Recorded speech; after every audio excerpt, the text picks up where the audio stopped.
नारा संचार के ज्योतिष संवाद कार्यक्रम में सभी दर्शकों का स्वागत है और अनिल जैन का प्यार भरा नमस्कार। जैसा आप जानते हैं कि आज इतवार का दिन सुबह 10 बजे मुझे बहुत अच्छा लग रहा है आपके सामने दोबारा से उपस्थित होने में। और इस दौरान मुझे बहुत सारे लोगों ने फ़ोन किए और कहा कि और बहुत अच्छा प्रश्न किया, वो हम सभी के लिए बहुत ज़रूरी है, जानना भी ज़रूरी है और एक मन में सभी के ही एक शंका है। कहते हैं कि जब ज्योतिष में आप हॉरोस्कोप देखते हैं, जन्म पत्री देखते हैं और आप बता देते हैं कि आपका भाग्य ये है, तो इसका अर्थ तो ये हुआ कि सब कुछ पूर्व निर्धारित है। तो फिर मनुष्य क्या करे, आदमी क्या करे अपनी लाइफ में जो है। और सभी के मन में शंका है कि जब सब पूरा भाग्य निश्चित है तो हम कर्म भी करेंगे तो क्या होगा। दोस्तों, मैं आपको बताना चाहूँगा कि हमारा जो ये संदेह है या जो शंका है, ये बिल्कुल गलत है। ज्योतिष में जो भी हम हॉरोस्कोप देखते हैं या जो भी जन्म के समय हमारे ग्रहों की स्थिति होती है, वो एक टेंडेंसी बताती है कि आपके साथ ये होने की संभावना है। कभी भी ज्योतिष ये नहीं बताता कि यही होगा। ये बताता है कि आपके साथ ये आपके जीवन में ये चीज़ें होने की संभावना है। और जब आपको पता लग जाता है कि ये चीज़ें पॉसिबिलिटी है, तो ये सारा कुछ आपके ऊपर डिपेंड है कि आप उसको कैसे ठीक करें। जैसे मान लीजिए कि मैं कहूँ कि हमें बरसात हो रही है बाहर, तो हम छाता लेके भी जा सकते हैं या भीगते हुए जाएं, ये आपके ऊपर डिपेंड करता है। रास्ते में पता है आपको कि यहाँ कुआं है या आप गिरने वाले हैं, तो आपके ऊपर है कि आप थोड़ा सा हट के चलें और सही तरह से आप रास्ते को पार कर लें। ऐसे ही ज्योतिष एक जो ग्रहों की स्थिति है, बिल्कुल एक जैसे हम थर्मामीटर का मैं अगर उदाहरण दूं, तो उससे हम बहुत एक सटीक आपको एग्जाम्पल दे सकता हूं कि जब किसी को बुखार होता है तो हम थर्मामीटर से बुखार देखते हैं और बुखार से कहते हैं कि हमारा इतना बुखार है। तो बुखार देख के तो हम चुप तो नहीं बैठते और ना ही थर्मामीटर बुखार का कारण है। थर्मामीटर तो सिर्फ आपको एक इंडिकेट कर रहा है, बता रहा है कि इतना बुखार है, आप सावधान हो जाइए, आपको जो करना है कर लीजिए। और वही चीज़ एग्जैक्टली बिल्कुल हमारे जो भी ग्रह होते हैं जन्म के समय, वही स्थिति बिल्कुल है कि आपको जन्म के समय सब कुछ पता लग गया कि आपके साथ ये होने की संभावना है। तो आपके ऊपर है, आप अपने भाग्य को कैसे बदलें। ज्योतिष कभी भाग्यवादी नहीं बनाता। ज्योतिष तो कहता है कि आपको एक इतना अच्छा इंडिकेशन जो आपको किसी भी दूसरे सोर्स से नहीं मिल सकता। कोई ऐसा ज्ञान नहीं है जो आपको जन्म के समय बता दे कि आपके साथ ऐसी ऐसी घटनाएं होने वाली हैं। तो जब आपको पता लग जाता है तो उसका पर्पज़ ये है कि आप अपनी लाइफ को प्लान करिए, उसको नियोजित करिए, जिसको कि हम सेल्फ मैनेजमेंट कहते हैं। और अगर आप सेल्फ मैनेजमेंट करेंगे तो डेफिनेटली आप ज़िंदगी को नया मोड़ दे सकते हैं। जो प्लैनेट के जो इंडिकेशन हैं उसमें बहुत कुछ परिवर्तन ला सकते हैं, अपनी ज़िंदगी को बहुत बेटर बना सकते हैं। और मैं कहता हूँ कि you are the master of your own fate. आप अपने भाग्य के निर्माता खुद हैं, ना कि आपका हॉरोस्कोप। हॉरोस्कोप तो एक टेंडेंसी बता देता है कि आपके साथ ऐसा होने की संभावना है। और बहुत ही, मैं तो कहूँगा कि ज्ञान नहीं है, ये तो एक दिव्य ज्ञान है जिसको हम डिवाइन नॉलेज कहते हैं। कि जो ज्ञान आपको जन्म के समय आगाह कर दे कि आपके साथ ऐसा ऐसा होने वाला है और अपनी आप लाइफ को उसी तरह से प्लान कर सकें। जब मैं अमेरिका जाता हूँ तो देखता हूँ कि वहाँ पर सब व्यक्ति जो भी अपने काम पर जाते हैं या घर पर भी बैठते हैं, तो हर सुबह को या एक दिन पहले अगले दिन का मौसम का जो फोरकास्ट होता है उसको देखते हैं। और आपको पता है वहाँ पर हर घंटे का फोरकास्ट होता है कि इस घंटे में क्या क्या होने की संभावना है। और हर व्यक्ति, कोई भी हो, काम पर जाए या ना भी जाए, वो अगले दिन को उसी तरह से प्लान करते हैं कि इस टाइम बारिश होनी है, इस टाइम तूफान आना है या इस टाइम ऐसा होना है, तो हम उस हिसाब से काम करें। और इतना सुनियोजित तरीके से अपने जीवन को, अपने दिन को वो जी लेते हैं कि हर काम उनका पूरा हो जाता है, कोई भी समस्या नहीं होती। ऐसा नहीं होता कि हमने फोरकास्ट देखा कि पानी बरस रहा है तो अब देखिए किस टाइम पानी नहीं बरस रहा। ऐसे ही ग्रहों की स्थिति है कि आप देखिए कौन सा टाइम आपका अच्छा है, कौन सा टाइम खराब है। अच्छा टाइम है तो उसको आप पूरा उसका इस्तेमाल करिए, उसमें जो भी आप रिस्क ले सकते हैं, नया काम शुरू कर सकते हैं या कोई भी आप अच्छा काम करना चाहें तो कर सकते हैं। और बुरा टाइम है, उसको पता लग गया आपको कि आप इन्वेस्टमेंट करेंगे आपको लॉस होगा, या कोई भी ऐसा काम करेंगे रिस्क लेंगे तो आपको लॉस हो सकता है, तो उसको अवॉइड करिए। अवॉइड हम क्यों नहीं कर सकते? और इस तरह से जो प्लैनेट की स्थिति है, ज्योतिष कभी आपको भाग्यवादी नहीं बनाता। ये तो कहता है कि आप अच्छे कर्म करिए, और ज्योतिष पूरा का पूरा थ्योरी ऑफ कर्मा के ऊपर बेस्ड है कि जो भी हम कर्म करेंगे उसी का हमें वही रिजल्ट मिलेगा। और जानकर जन्म के समय कि आपके कर्मों की क्या स्थिति है, उसमें आप परिवर्तन लाकर अपने जीवन को बहुत बेहतर बना सकते हैं। मैं तो कहता हूँ कि it's a wonderful tool for self management. There is no other knowledge which tells you all these things.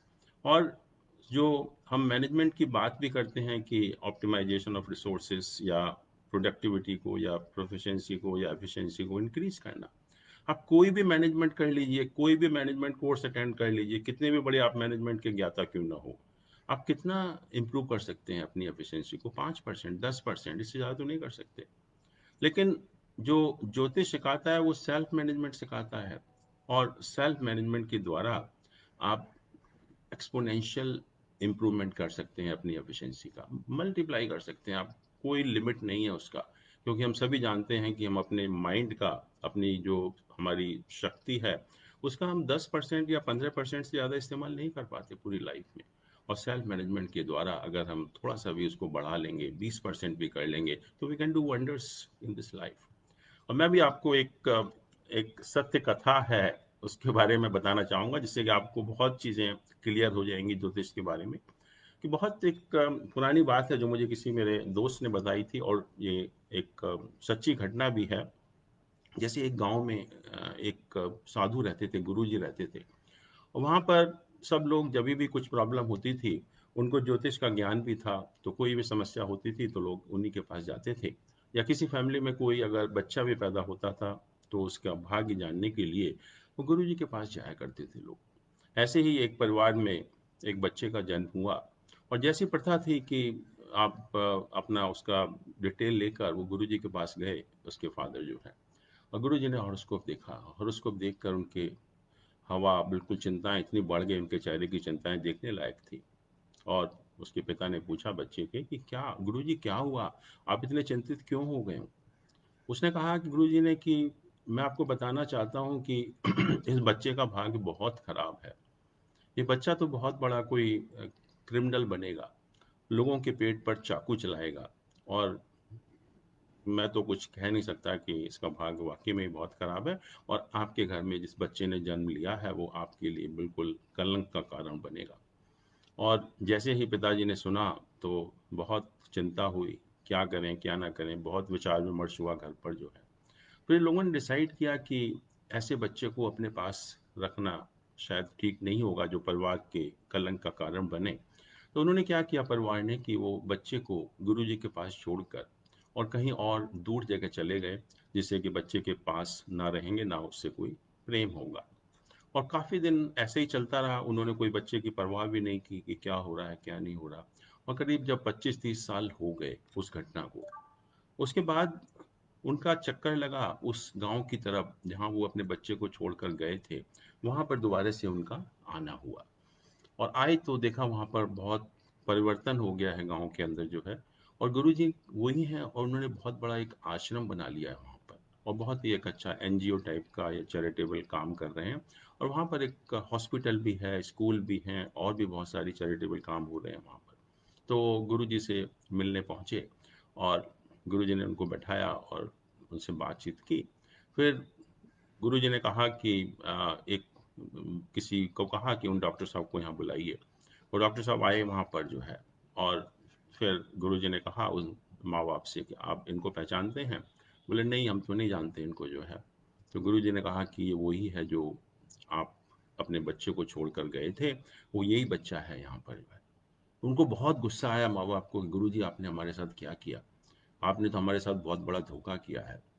और ये बच्चा तो डॉक्टर बन गया, और आपने कहा था कि ये तो बहुत बड़ा क्रिमिनल बनेगा। तो गुरुजी ने कहा कि सही है, ज्योतिष में यही पता था, जो जन्म कुंडली थी उसमें यही इंडिकेशन था कि ऐसा ही होने वाला है, दूसरों के पेट पर चाकू चलाएगा। हमने क्या किया, हमने इसका सिर्फ एनवायरनमेंट चेंज करके पूरा का पूरा शुरू से ही जब एक एनवायरनमेंट पूरा का पूरा चेंज कर दिया, तो उसकी जो टेंडेंसी थी वो नेगेटिव की जगह पॉजिटिव हो गई है।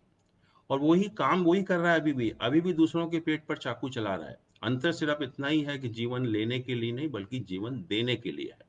तो ये है जो ज्योतिष कर सकता है, अगर हम इसका सही तरह से इस्तेमाल करें और जो भी प्लैनेट की पोजीशन है उसको अगर हम देख लें थोड़ा सा भी जो है जन्म के समय, और जीवन में बहुत सारे मोड़ ला सकते हैं। और सबसे जैसे छोटा सा एक मैं उदाहरण भी दूं कि लोग किसी को शराब पीने की आदत होती है, तो हम क्या कहते हैं, कंपनी चेंज कर दो इसकी और ऐसी कंपनी में रखो जहां लोग शराब ना पीते हो, तो अपने आप शराब पीने की आदत छूट जाएगी।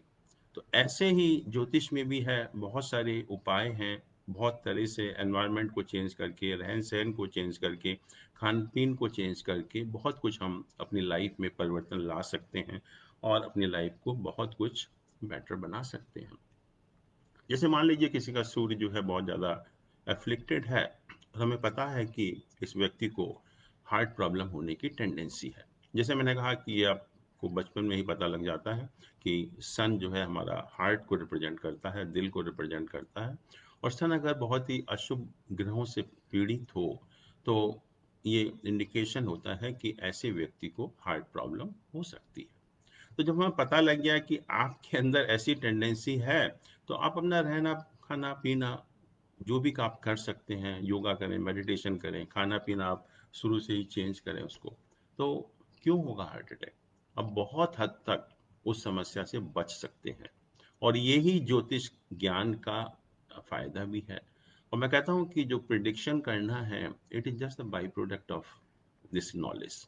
मेन नॉलेज यही है कि how to make your life better, how to use this tool as a self-management tool. That is the purpose of this knowledge, not prediction. Prediction is only a part of this. Anyway दोस्तों, मैं बहुत खुशी है कि आप लोग ऐसे ऐसे प्रश्न पूछते हैं और ये सभी के लिए बहुत फायदेमंद होते हैं। इसके अलावा भी मुझे कुछ काफ़ी प्रश्न मिले हैं। जैसे कि अभी एक गाजियाबाद से एक प्रश्न आया है और इनका जो डेट ऑफ बर्थ है वो 13 अक्टूबर 97 है। शाम को 7:15 का समय है और प्लेस ऑफ बर्थ दिल्ली है। ये दो क्वेश्चन पूछते हैं कि पहले तो ये जो जिनका हॉरोस्कोप है उनको मांगलिक दोष है या नहीं, और उससे पहले उन्होंने ये पूछा है कि मांगलिक दोष क्या होता है। और उसके बाद ये कहा उन्होंने कि इनकी जो शादी की जाए वो भी जो उनका स्पाउस जीवन साथी हो, मांगलिक हो या ना हो। और एक सवाल और है इनका कि इनको बिजनेस में सक्सेस मिलेगी या नौकरी में, सर्विस में सक्सेस मिलेगी। तो हमने इनका हॉरोस्कोप देखा और हॉरोस्कोप देखने के बाद जो लग्न है इनका वो मेष लग्न है। और मेष लग्न का जो स्वामी है मंगल, वो 8वें भाव में अपनी ही राशि में बैठा हुआ है। मंगल जब 8वें भाव में होता है तो मांगलिक दोष होता है, बट क्योंकि मंगल अपनी राशि में है और मंगल अपनी राशि में होने से शुभ हो जाता है, इसलिए जो मांगलिक दोष है वो कैंसिल हो जाता है। दूसरा ये है कि जो मांगलिक दोष होता है कैसे होता है, मैं थोड़ा सा डिटेल में बता भी दूं आपको, क्योंकि ये सभी के लिए बहुत ज़रूरी भी है जानना। और जैसा आप जानते हैं कि जब भी बच्चे का जन्म होता है तो हम किसी भी ज्योतिषी के पास जाते हैं ये मालूम करने के लिए कि बच्चा मांगलिक है या नहीं है। और जब अगर किसी जब लड़की के बारे में अगर ये पता लगता है कि ये मांगलिक है तो पेरेंट्स को बहुत ज़्यादा चिंता हो जाती है और ज़िंदगी भर वो चिंता करते रहते हैं। और कोई भी अगर समस्या होती है शादी में या वैसे भी, तो बार बार यही कहा जाता है और ज्योतिषी भी यही कहते हैं कि ये मांगलिक था ना, हमने तो पहले ही बताया था कि तुम ऐसा करो वैसा करो। पर मैं बताऊं दोस्तों कि ये सब पूरा का पूरा आपको भ्रमित किया जा रहा है। और जो हमारा मंगल है, मंगल को मांगलिक दोष हम कहते हैं with reference to the marriage, कि विवाह से संबंधित जो है मांगलिक दोष है या मंगल का अशुभ प्रभाव है। पहली चीज तो हमें ये पता लगना होगा कि जो विवाह से संबंधित जो ज्योतिष में 12 भाव होते हैं वो कौन कौन से भाव हैं। सबसे पहले जो शादी होती है, शादी दो व्यक्तियों के बीच में है, आप हैं और आपका जीवन साथी। आपकी health, personality, nature, potential, temperament, determination, aptitude, everything जो है हम लग्न से देखते हैं। तो आपके ऊपर शादी ठीक से चले या ना चले, वो सबसे ज़्यादा निर्भर करता है। तो जीवन में जो मैरिज में दो पार्टनर हुए, आप और आपका जीवन साथी, ज्योतिष में हम खुद को पहले भाव से देखते हैं और जीवन साथी को सातवें भाव से देखते हैं। जो पहला भाव आपके लिए है, आपके शरीर के लिए है, वही सातवां भाव आपके जीवन साथी के शरीर के लिए है, उसकी हेल्थ, नेचर, पर्सनैलिटी, टेम्परामेंट वो बताता है। तो ये दो भाव बहुत मुख्य हो जाते हैं शादी के लिए। इसके अलावा भी कुछ दूसरे भाव भी हैं जिनके कारकत्व तो ऐसे होते हैं जिनका हमारा शादी के ऊपर डायरेक्ट प्रभाव पड़ता है। इसमें से कुछ हाउसेस मैं आपको जस्ट बता दूं कि जो दूसरा भाव है उससे हम वेल्थ देखते हैं और स्पीच देखते हैं, और जो हस्बैंड एंड वाइफ के बीच में जो फाइनेंशियल मैटर में चीटिंग होता है वो देखते हैं, और अननेचुरल सेक्स देखते हैं। तो ये सारी चीज़ों का प्रभाव हमारी मैरिड लाइफ पर पड़ता है, इसलिए दूसरा भाव ज्योतिष होरोस्कोप में शादी के लिए बहुत इंपॉर्टेंट हो जाता है। ऐसे ही फिर चौथा भाव होता है जो हमारे पारिवारिक सुख का है। हम देखते हैं कि बहुत से हस्बैंड वाइफ होते हैं, बाहर बहुत खुश रहते हैं, लेकिन जैसे ही घर में एंटर करते हैं झगड़ा करना शुरू कर देते हैं। तो ये डोमेस्टिक एनवायरनमेंट का है कि हम जो भी हस्बैंड वाइफ हैं, वो फैमिली में जो उनका पारिवारिक सुख है वो कैसा रहेगा। इसके अतिरिक्त भी जब हस्बैंड वाइफ के बीच में चीटिंग होता है ऑन द इमूवेबल प्रॉपर्टी, या जो अचल संपत्ति के ऊपर जो चीटिंग होता है, तो उसमें भी हम चौथे भाव से देखा जाता है। और इसके अतिरिक्त भी जो आपकी लाइफ में आपके जो इन लॉज इंटरफेयर करते हैं, वो भी हम चौथे भाव से देखते हैं। इन सभी का हमारे जीवन पर, वैवाहिक जीवन पर बहुत खराब प्रभाव पड़ता है। तो इसलिए चौथा भाव भी जो है शादी के लिए बहुत इम्पॉर्टेंट हो जाता है। सातवां भाव मैंने कहा कि ये हमारा स्पाउस का है। जैसा पहला भाव आपके लिए है, ऐसा ही सातवां भाव आपके जीवन साथी के लिए है। और आज के परिप्रेक्ष्य में अगर मैं बात करूं, तो शादी के लिए सबसे जरूरी भाव जो हमें बहुत अच्छी तरह देखना होता है, वो आठवां भाव होता है। और आठवां भाव जो है, हम कहते हैं मांगल्य स्थान है ये। मांगल्य स्थान का अर्थ होता है strength of the marital bond. जो वैवाहिक बंधन है वो कितना मजबूत है।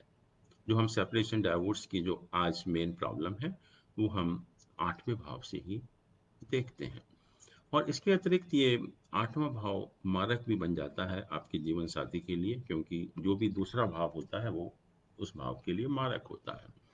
इसके अतिरिक्त हम जो भी एक्स्ट्रा मैरिटल रिलेशंस हम देखते हैं, जो आज के दिन की, आज के टाइम की बहुत बड़ी समस्या है, वो भी हम आठवें भाव से ही देखते हैं। तो आठवां भाव हमारा शादी के लिए आज के कॉन्टेक्स्ट में सबसे इम्पॉर्टेंट हाउस है, क्योंकि जो भी हम मैरिज है, सेपरेशन है, एक्स्ट्रा मैरिटल रिलेशंस हैं, वो सब हम आठवें भाव से ही देखते हैं। और मैं बताऊं आपको कि बहुत कम लोग हैं जो हम मैचिंग के लिए जाते हैं हॉरोस्कोप के लिए कि आठवें भाव की तरफ ध्यान भी करते हो। और जबकि फैक्ट ये है, वास्तविकता ये है कि आठवां भाव हमारी शादी के लिए सबसे इम्पॉर्टेंट हाउस होता है। उसके बाद 12वां भाव होता है। और 12वां भाव जो है वो हमारे जो स्लीपिंग कंफर्ट्स, जो शैया सुख होते हैं, जैसे मैंने कहा कि अगर कुछ हस्बैंड वाइफ होते हैं कि घर का ताला खोलते हैं और लड़ाई शुरू हो जाती है। कुछ होते हैं कि जो सोने के लिए जाते हैं, बेडरूम में जाते हैं, जब वहाँ पर लड़ाई होती है, वो हम 12वें भाव से देखते हैं। 12वां भाव हमारा एक्सपेंडिचर का भी है, जो भी मतलब फाइनेंस से कनेक्टेड है। हमारे जो एट्थ, आठवें भाव से हम एक्स्ट्रा मैरिटल रिलेशंस देखते हैं, बट 12वें भाव से हम एक्स्ट्रा मैरिटल कैजुअल सेक्स देखते हैं, इम्पोर्टेंसी देखते हैं, वेनरल डिसीजेस देखते हैं, और interference from the respective families देखते हैं। तो इसलिए जो मैरिज के पॉइंट ऑफ व्यू से पहला, दूसरा, चौथा, सातवां, आठवां और 12वां भाव जो है हमारे हॉरोस्कोप का बहुत इंपॉर्टेंट हो जाता है, और उसका हमारे मैरिटल लाइफ पर डायरेक्ट प्रभाव पड़ता है। और मंगल एक ऐसा प्लैनेट है, एक तो अशुभ प्लैनेट है, और दूसरा यह है कि बहुत फास्ट एक्टिंग प्लैनेट है। जो भी इसका काम करना होता है, तोड़ फोड़ करना होता है, वो इमिडिएटली कर भी देता है। बहुत से लोग पूछते भी हैं कि आपने मंगल को ही क्यों कंसिडर किया, और भी तो अशुभ ग्रह हैं, शनि उससे भी ज़्यादा अशुभ ग्रह है, पर शनि को तो हम कंसिडर नहीं करते। राहु केतु उससे भी ज़्यादा खराब हैं, उनको भी हम मांगलिक या इस तरह के दोष के लिए हम कंसिडर नहीं करते हैं। उसके कुछ रीज़न हैं। पहली चीज़ तो मैंने कहा कि मंगल जो है वो फास्ट एक्टिंग प्लैनेट है, उसका तुरंत प्रभाव पड़ता है हमारी लाइफ के ऊपर। दूसरा जो मंगल का, देखिए मैरिज का जो शादी का मुख्य उद्देश्य क्या है? शादी का मुख्य उद्देश्य है संतान उत्पत्ति, reproduction, and that is I think the only purpose of marriage. और मंगल जो है एक ऐसा ग्रह है कि जिसकी ब्लेसिंग के बिना संतान उत्पत्ति नहीं हो सकती। आप देखते हैं कि जो फीमेल में, महिलाओं में जो मेंस्ट्रुएशन साइकिल होता है, वो मंगल और चंद्र के जो आपस में कॉम्बिनेशन होता है उसके थ्रू होता है। मंगल हमारे ब्लड का भी कारक है, और मेल्स में भी, जो पुरुषों में भी जो सीमेन बनता है, that is also because of Mars. और मार्स एक ऐसा प्लैनेट बन जाता है दोनों के केस में, मेल और फीमेल के केस में, जो संतान उत्पत्ति में उसका मेन रोल होता है, या मंगल की ब्लेसिंग के बिना संतान उत्पत्ति नहीं हो सकती। तो इसीलिए मंगल को शादी के लिए बहुत इंपॉर्टेंट प्लैनेट माना, क्योंकि शादी का जो मुख्य उद्देश्य है वो संतान उत्पत्ति ही है। और कहा कि शनि को, राहु केतु को कंसिडर हमने क्यों नहीं किया? शनि दोष भी हम कह सकते थे, राहु दोष भी कह सकते थे, लेकिन नहीं किया हमने, क्योंकि जो बाकी प्लैनेट हैं वो स्लो एक्टिंग प्लैनेट हैं, उनका प्रभाव बहुत धीरे धीरे होता है, हमको शायद उसका पता भी नहीं चलता। लेकिन मंगल का जो प्रभाव होता है वो इमीडिएट होता है, और एकदम से जो जो भी मतलब उसका बुरा प्रभाव पड़ना होता है वो तुरंत शादी में पड़ जाता है।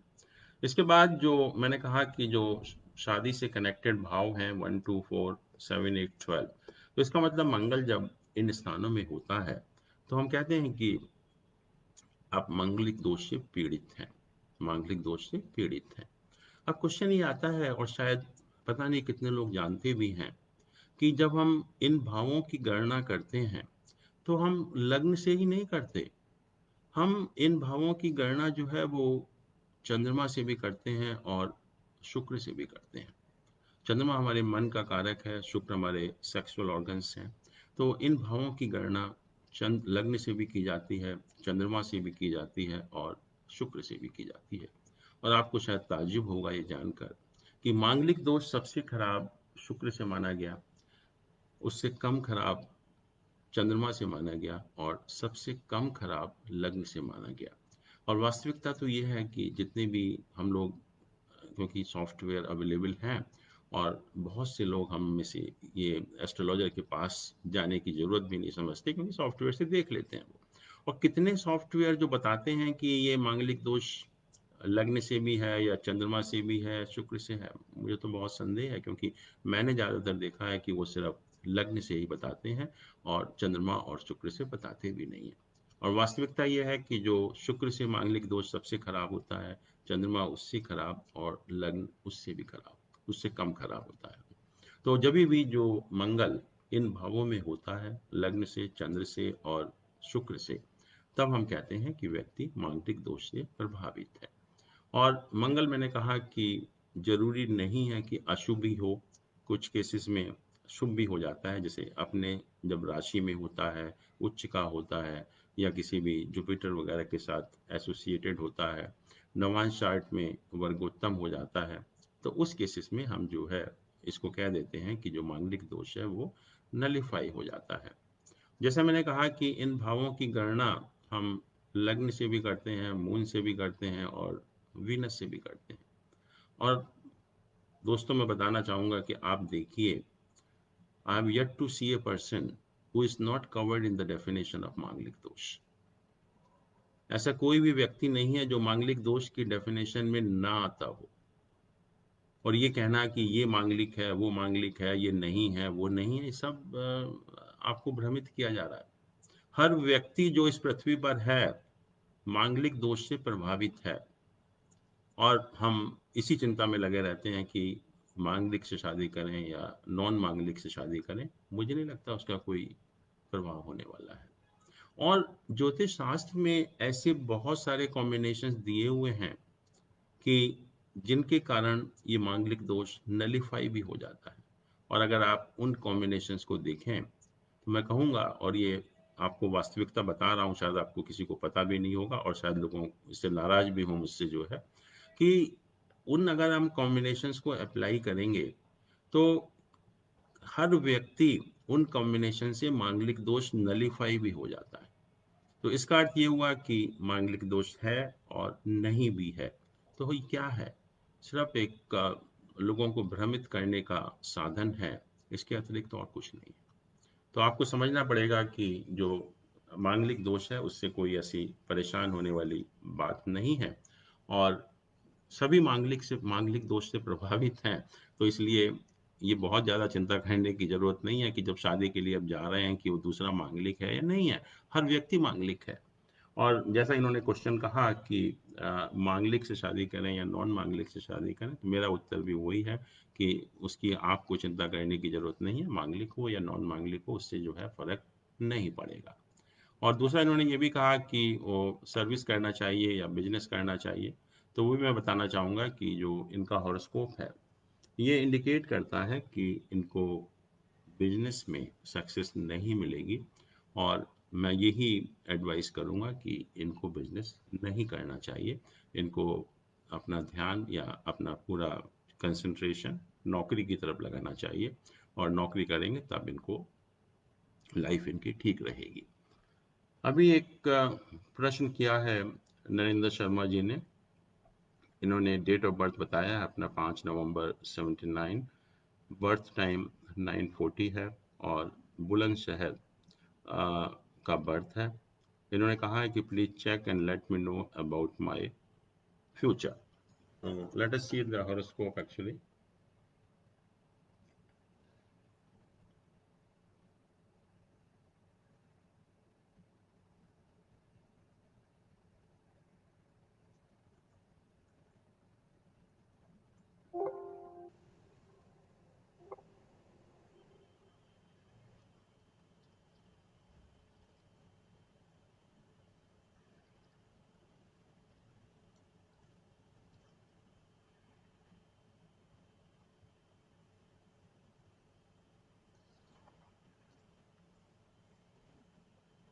नरेंद्र शर्मा जी, आपका जो लग्न है वो स्कॉर्पियो या वृश्चिक लग्न है, जिसका स्वामी भाग्य स्थान में बैठा हुआ है।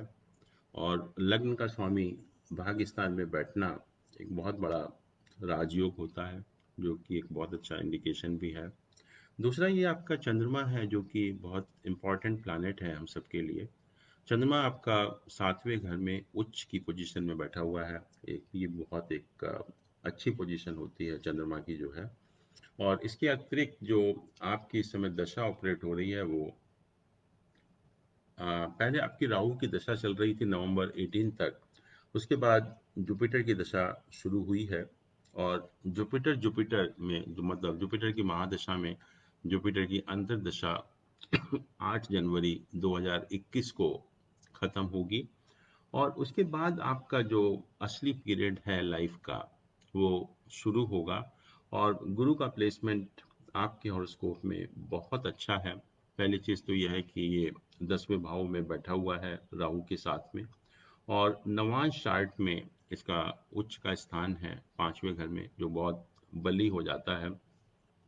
इसके अतिरिक्त जो अगर हम प्रोफेशन के लिए दशांश चार्ट हम देखते हैं, D10 चार्ट बोलते हैं, उसमें भी गुरु अपनी राशि में भाग्य स्थान में बैठा हुआ है। तो इसका अर्थ ये हुआ कि राहु की दशा में हो सकता है आपको परेशानियां रही हों, रिजल्ट बहुत अच्छे नहीं मिले हों। लेकिन अब जो गुरु की दशा है, इसमें आपका भविष्य जो है बिल्कुल एकदम पूरा दिखेगा आपको। आपका भविष्य जो है सबसे जो एक कहते हैं कि एक चरम स्थिति में होगा। और इसके रिजल्ट आपको बहुत अच्छे मिलेंगे। प्रोफेशन हो, पैसा हो, क्योंकि पैसे के स्थान को भी देख रहा है। सेकंड हाउस जो वेल्थ का स्थान है और गुरु कारक है वेल्थ का, वो भी 10वें भाव से दूसरे भाव में उसको देख रहा है। तो गुरु की स्थिति आपके हॉरोस्कोप में बहुत अच्छी है। और सिर्फ आपको इंतजार करना पड़ेगा इस साल के ख़त्म होने का। और जैसे ही ये साल ख़त्म होगा, आप देखेंगे कि आपके जो हर लाइफ के एस्पेक्ट में बहुत परिवर्तन आता है, बहुत चेंज आता है, और वो बहुत अच्छा चेंज होगा जो हमारे प्लानिट इंडिकेट कर रहे हैं। तो मैं यही कहूँगा, आपके लिए बहुत बहुत शुभकामनाएं। आप करिए, अपने एफर्ट्स जारी रखिए, और आने वाला समय आपके लिए बहुत शुभ है। तो दोस्तों, मैं आपसे विदा लेता हूँ। बहुत अच्छा लगता है मुझे आपसे बात करने में, और आज भी बहुत अच्छा लगा। और मैं चाहूँगा कि आप जो भी आपके प्रश्न हैं ज्योतिष से संबंधित हों, पर्सनल हों, आप पूछ सकते हैं। You are most welcome. Thank you so much. Thank you.